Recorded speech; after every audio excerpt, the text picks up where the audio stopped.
La sombra en Pripyat. Desde niña, Angie había sentido una fascinación inquietante por Chernóbil. Las historias de la zona de exclusión, las imágenes de la ciudad abandonada de Pripyat y los testimonios de los liquidadores formaban un mosaico de misterios que le costaba ignorar. Ahora, como investigadora independiente, por fin tenía la oportunidad de adentrarse en el corazón de lo desconocido. Llegó al anochecer, con una mochila cargada de provisiones, un contador Geiger y su grabadora. El aire tenía un frío peculiar, como si nunca se hubiera calentado desde el desastre. La ciudad estaba envuelta en una pinambre eterna, con los edificios inclinándose como testigos silenciosos de un pasado trágico. La escuela era su primer destino. Había leído sobre los niños que fueron evacuados dejando atrás sus mochiles, juguetes y cuadernos. Angie encendió su linterna y cruzó el umbral. El sonido de sus pasos resonaba contra las paredes desconchadas, y el crujido del vidrio roto bajo sus botas era el único ruido en el aire.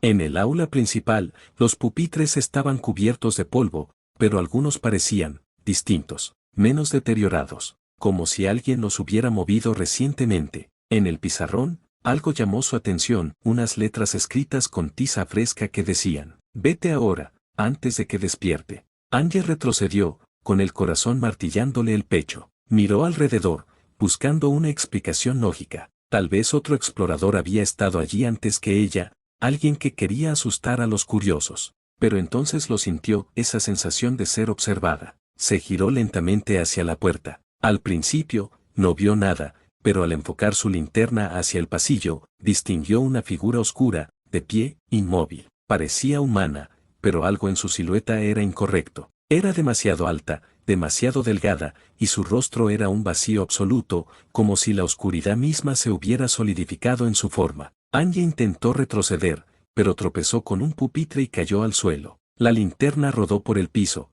proyectando sombras inquietantes en las paredes. La figura permaneció inmóvil por unos segundos más, y luego comenzó a moverse hacia ella, no caminando, sino deslizándose, como si flotara. Desesperada, se levantó y corrió hacia la salida. Las puertas que había dejado abiertas ahora estaban cerradas, y las ventanas, aunque rotas, parecían extrañamente impenetrables. Golpeó el vidrio con todas sus fuerzas, pero era como si una fuerza invisible la retuviera dentro. Mientras buscaba otra salida, su contador Geiger comenzó a chillar. No había pasado cerca del reactor ni de ninguna zona de alto riesgo, pero las lecturas eran alarmantes. Miró el aparato con incredulidad y entonces lo entendió, no era radiación lo que la estaba afectando. Era algo más antiguo, algo que no pertenecía al mundo físico. La sombra apareció de nuevo, esta vez más cerca, en el centro del pasillo. Angie sintió como el aire se volvía más pesado, como si estuviera siendo absorbido por un vacío. La figura extendió lo que parecían ser brazos,